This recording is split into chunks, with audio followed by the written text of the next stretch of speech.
Bonjour à tous, j'espère que vous allez excellemment bien. Aujourd'hui, on se retrouve pour faire le débrief de la 6e journée de cette route du Rhum 2022. Beaucoup de choses à dire sur cette 6e journée. Il s'est passé pas mal de choses, notamment du côté des IMOCA, notamment du côté des classes 40. Il y a eu pas mal de manœuvres de sauvetage qu'a dû réaliser la direction de course pendant ces dernières heures. On va revenir sur tout ça. On va revenir bien entendu sur les 6 catégories différentes. On va voir un petit peu ce qui se passe en ce moment sur la course. Vous allez voir qu'il y a encore des très beaux combats pour le moment, notamment dans la catégorie ultime qui est sur la carte. On va parler également de l'arrivée probable des premiers concurrents à partir de demain. Il va y avoir une sacrée bagarre. D'ici là, n'hésitez pas à vous abonner à la chaîne, n'hésitez pas à réagir dans les commentaires, n'hésitez pas à mettre un pouce bleu, n'hésitez pas à partager la vidéo si vous pensez que ça peut intéresser vos proches. Quand vous abonnez à la chaîne, vous pouvez rajouter la petite cloche. Je salue déjà tous les nouveaux abonnés qui sont venus sur la route du Rhum, tous les gens qui ont été regarder des vidéos de la route du Rhum. Et puis n'hésitez pas à partager la vidéo auprès de vos proches. Puis quand vous rajoutez la petite cloche, n'hésitez pas à faire attention, également à regarder la page de la chaîne. N'hésitez pas à aller voir, écouter EPS 2.0 sur Spotify. Il y a un épisode notamment sur la première édition de la route du Rhum. N'hésitez pas à aller voir également TikTok, même si en ce moment c'est calme. Il va y avoir la Coupe du Monde. Et qui dit Coupe du Monde dit qu'il va y avoir également du contenu sur TikTok, notamment lors de la mi-temps de chacune des rencontres. On commence tout de suite avec la route du Rhum, avec la catégorie ultime. Et bien on se rapproche de l'arrivée, mais le combat est toujours aussi intense entre les différents concurrents, avec un Thomas Coville qui semble sur une trajectoire peut-être plus intéressante que ses collègues. Ça va être une bagarre à 3, qui va être très intéressante, et ce qui fait que personne ne peut se reposer. Et dans ce genre de situation, il faut mieux être dans la position du chasseur que du chassé. On risque d'être sur une bagarre à 3 autour de la Guadeloupe, parce que Thomas Coville est dans une zone avec du vent un peu plus fort, et surtout il va se retrouver à être plutôt dans la bonne direction, c'est-à-dire qu'il va pouvoir rejoindre assez facilement l'autodromie et à bonne vitesse avec du vent vraiment très bon d'ici le passage de la Guadeloupe. Et on retrouve ensuite Charles Caudrelier et François Gabard qui sont sur une route assez similaire, avec un François Gabard qui a repris encore du temps. Il n'y a plus que 70 000 nautiques d'écart entre Charles Caudrelier et François Gabard, et Thomas Coville est à 145 000 nautiques, sauf que regardez, eh bien il a repris pas loin de 20 nœuds, de 20 000 nautiques là sur les dernières heures. Il remonte très très fort.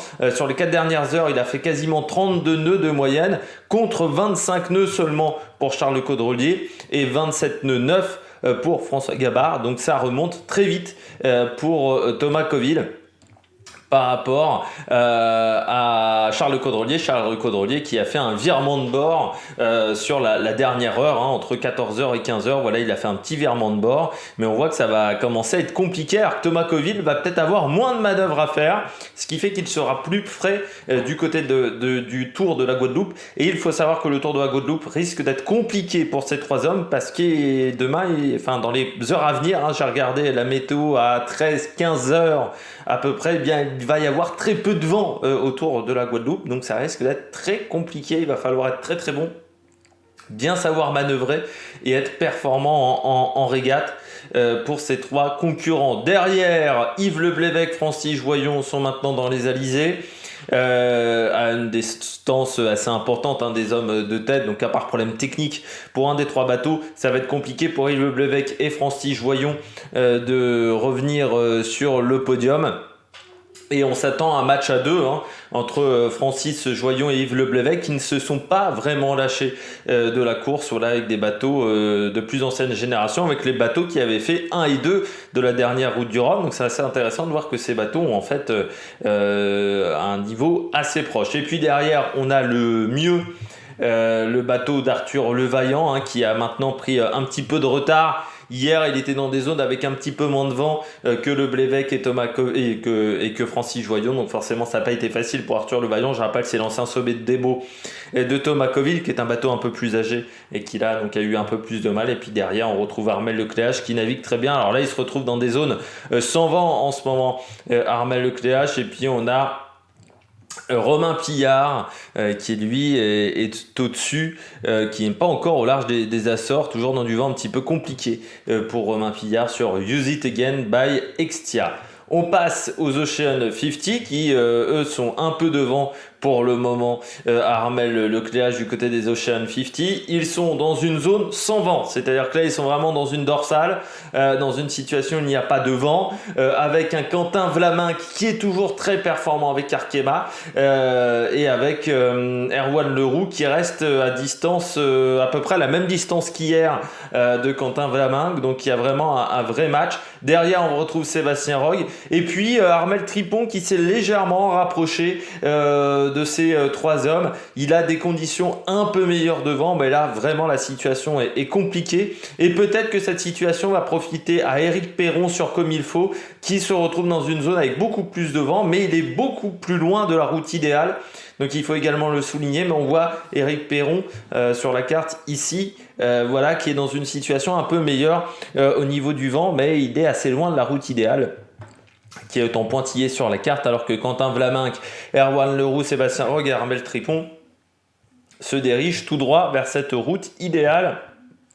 On est encore à 1700 milles nautiques de l'arrivée, hein, donc c'est pas pour tout de suite l'arrivée de ces concurrents qui auront eu une course musclée, qui était partie vraiment sur un très gros rythme. Là, ça s'est un petit peu calmé. Et puis, Gilles Lamiret, lui, est à 500 milles nautiques des hommes de tête, toujours dans des zones sans vent. On a eu le sentiment avec Gilles Lamiret qui s'est toujours retrouvé dans des zones avec un petit temps de retard par rapport à ses adversaires, c'est-à-dire un système météo qui était toujours un peu moins bon que celui de ses adversaires et que le temps perdu sur la phase de départ lui a été très préjudiciable sur la suite de la course. On passe au Mizimoka. Alors déjà, on va revenir sur l'abandon de Fabrice Amédéo.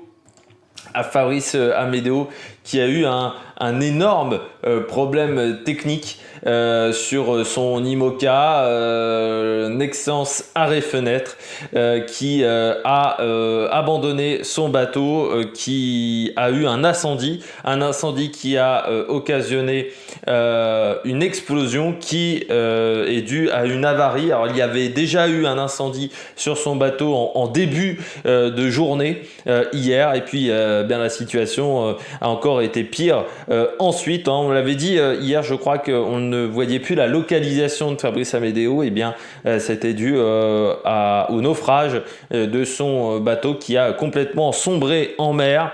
Heureusement, il a eu le temps de prendre la combinaison de survie, de prendre également le radeau de survie, et puis il a été récupéré par un cargo au bout de 4-5 heures. Voilà, ça a été extrêmement bien fait. Il a gardé énormément de calme, hein. Il a raconté ses aventures sur l'émission de la Route du Rhum qui a été diffusée aujourd'hui à 13h, qui est sur la chaîne officielle de la Route du Rhum, pour ceux qui ne sauraient pas qu'il y a une émission de la Route du Rhum qui est fait par l'organisateur.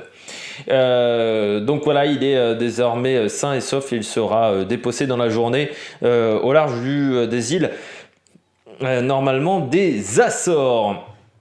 Sinon, du côté de la course, on y revient. Charlie Dalin toujours en tête. Petit souci pour Charlie, c'est qu'il a un peu moins de vent de ses adversaires, mais c'est vraiment très léger pour le moment par rapport à ses adversaires qui, notamment Linky Daout, arrivent à avancer légèrement plus vite. Pareil pour Paul Meillat, lui il est dans un vent là encore beaucoup plus mou. On est un petit peu dans la même situation que les Ocean 50 du côté de ces IMOCA. En tête toujours Charlie Dalin qui a légèrement augmenté son avance, vu que c'est maintenant Thomas Ruyant qui est deuxième devant Jérémy Biou. Jérémy Biou a perdu un petit peu de temps, il a 100 000 nautiques de retard. On retrouve ensuite Paul Meillat, Kevin Escoffier 5e, Justine Métro qui fait vraiment une excellente course avec Teamwork.net, qui je rappelle est l'ancien Charal, donc a fait vraiment du très très bon boulot sur ce bateau pour le moment, Justine Métro. Maxime Sorel 7ème avec VNB Montbadin-Bayenne. On en entend peu parler de Maxime Sorel avec son bateau neuf, mais ça marche plutôt pas trop mal. Isabelle Yoshke qui est désormais 8ème devant Benjamin Dutreux et Yannick Bestaven. C'est Nicolas Troussel qui est désormais 11ème devant Romain Athanasio. Tanguy Le Turquet sur Lazare est 13ème. Boris Herman 14ème et Hublot d'Alain Roura qui remonte un petit peu comme Arnaud Boissière qui est désormais dans une situation avec un peu plus de vent. Je rappelle, Arnaud Boissière faisait partie des concurrents qui avaient décidé de prendre la route un peu plus au nord et route au nord qui n'a pas vraiment marché. Samantha Davis, elle est pas très performante pour l'instant, c'est un petit peu compliqué sur Initiative Cœur, seulement 22e pour Samantha Davis. Elle a eu quelques soucis techniques sur son bateau, elle a dû réparer. C'est vrai que c'est un petit peu compliqué pour le moment pour la concurrente. Antoine Cornic 24e, Louis Dude 25e, les deux se suivent. Depuis le début de course, faut savoir que Louis Duc a été parti très au nord, Antoine Cornic était parti plutôt dans la même trajectoire qu'Arnaud Boissière. Et ça fait depuis quelques jours qu'ils se suivent. Et puis Guirec Soudé, 28e. On rappelle que Guirec Soudé qui hier a déchiré sa grand voile. Donc pas simple pour Guirec pour réparer dans cette situation-là. Et donc Fabrice Amédéo a abandonné. On passe désormais aux classes 40. Pas mal d'abandons du côté des classes 40 qui ont dû prendre un énorme front hier, un petit peu comme les Rome Mono. Ça a été un petit peu compliqué pour ces différents concurrents. On commence avec le dématage de à l'aveugle Team Control qui est skippé par François Jambou en classe 40, donc qui a dématé dans l'après-midi hier. Il va bien, il va tenter maintenant de rejoindre l'arrivée sous gréement de fortune, ce qui risque d'être certainement compliqué pour le concurrent, parce que gréement de fortune, il faut traverser toute l'Atlantique, il faut être téméraire dans ces conditions-là.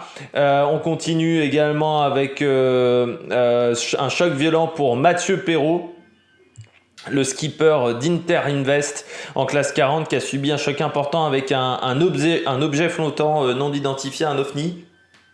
Problème, c'est que il a endommagé une partie du carénage de la quille, une partie de son safran bâbord, et surtout il a un délaminage conséquent sur le fond de sa coque et au niveau de la crash box. Donc ça c'est très inquiétant, et il va maintenant aller sur l'île de San Miguel, et bien entendu il va abandonner parce que le délaminage de la coque et la crash box ne permet pas de traverser l'Atlantique dans des conditions correctes de sécurité. Donc il va rentrer au port de San Miguel. Pas de chance parce qu'il avait pris vraiment un bon départ, on se souvient. C'est lui qui avait remporté le trophée du Cap Fréhel. C'était le premier classe 40 à être passé au Cap Fréhel. Et il était 4e au moment de cet incident. Et puis du côté des classes 40, d'autres abandons, notamment vous avez Jean Galfion qui a abandonné avec une commotion cérébrale. On l'avait dit, il devait faire des examens du côté de la Corogne pour voir si tout allait bien, parce qu'il avait reçu un choc à la tête, et quand il a été au centre hospitalier de Vigo, on a considéré qu'il avait une commotion cérébrale, et bien entendu c'était trop dangereux pour lui de faire de la navigation en solitaire. Ivica Kostelic également, classe 40, a abandonné. Le concurrent croate, ancien skieur, trop de pépins techniques sur son bateau pour naviguer en toute sécurité. Il avait notamment eu la perte de ses aériens et puis d'autres problèmes techniques pour lui, donc il va rentrer du côté de Porto, il va abandonner. On poursuit donc avec le classement. Johan Richaume qui fait une sacrée course en ce moment et qui fait une sacrée journée. Regardez vraiment sa journée. Hier, il avait 1000 nautiques. Il venait de prendre la tête à Xavier Macaire dans la journée. Ce soir, enfin à 15h, il a désormais quasiment 20 000 nautiques d'avance. Il avance très très fort en ayant une stratégie un peu plus proche du front que ses adversaires. Il prend un peu plus de vent, mais forcément, c'est une situation très musclée. Derrière, on retrouve Xavier Macaire sur le groupe SNEF, avec Keguiner et Corentin Douguet qui avait la tête de la course encore hier en tout début de matinée. 4e, Ambrogio Beccaria. Et 5e, Simon Coster. Il y a une belle bagarre hein, pour le top 5, vraiment où ça s'échange les positions assez régulièrement. On a ensuite Antoine Carpentier sur Redman, Alberto Bona, Axel Tréhin qui a fait une très belle journée, puis Luc Berry, c'était un acteur, ça n'a rien à voir. Luc Berry, je vais y arriver 2 fois d'affilée, qui est 9e. Et on rappelle que les 9 premiers se tiennent en 65 000 nautiques, que le 10e est seulement à 100 000 nautiques, c'est Martin Lepape. Donc ça reste encore très serré, hein, parce que 100 000 nautiques, pour ces bateaux-là, ça va prendre énormément de temps de faire le contournement de la Guadeloupe. C'est pas sûr que 100 000 nautiques, ça suffise hein, pour le moment d'avance. Donc il peut se passer encore beaucoup de choses. Inter Invest, donc avec son problème technique, l'abandon de Mathieu Perrault, pour le moment il est encore 11e du classement mais il va abandonner, donc voilà, ça se passe, c'est très serré hein, dans cette catégorie des classes 40, c'est vraiment une sacrée bagarre. Je pense raisonnablement qu'on peut dire qu'on a encore une quinzaine de bateaux qui peuvent se battre pour la victoire, hein, une quinzaine de bateaux à 150 000 nautiques à ce moment-là de la course. On peut dire qu'il y a bien une quinzaine de bateaux qui peuvent encore se battre pour la victoire dans la catégorie des classes 40. On passe à la catégorie des Rum Multi, un nouvel abandon dans la catégorie des Rum Multi avec Erwan Thibouméry sur Interaction qui a dû être élitroyé alors que son bateau s'est échoué. Il avait énormément de problèmes techniques, notamment des problèmes de voile et des problèmes de moteur, ce qui fait qu'il n'arrivait plus à manœuvrer correctement son bateau. En plus, il y avait beaucoup de vent, c'était la tempête hier et donc il a prévenu la direction de course et il a été élitroyé par la marine espagnole qui a fait cet exercice toujours très périlleux, surtout dans des situations de vent, et son bateau lui s'est échoué sur la plage de Ferreira.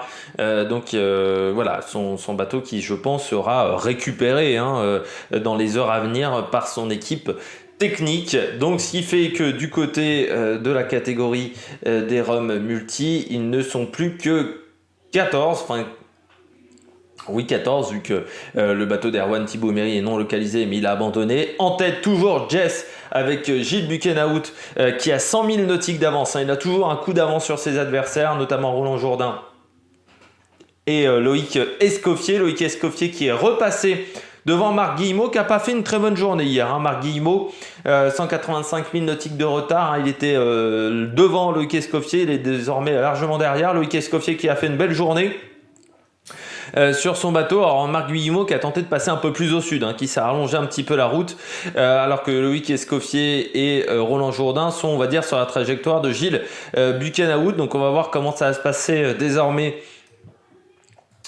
pour Marc Guillemot. Est-ce que c'était la bonne option? GDD avec Alvar Mabir est pour le moment 5e, et puis on retrouve Gwen Chapalin avec Guyadé Savéol 6e dans cette catégorie.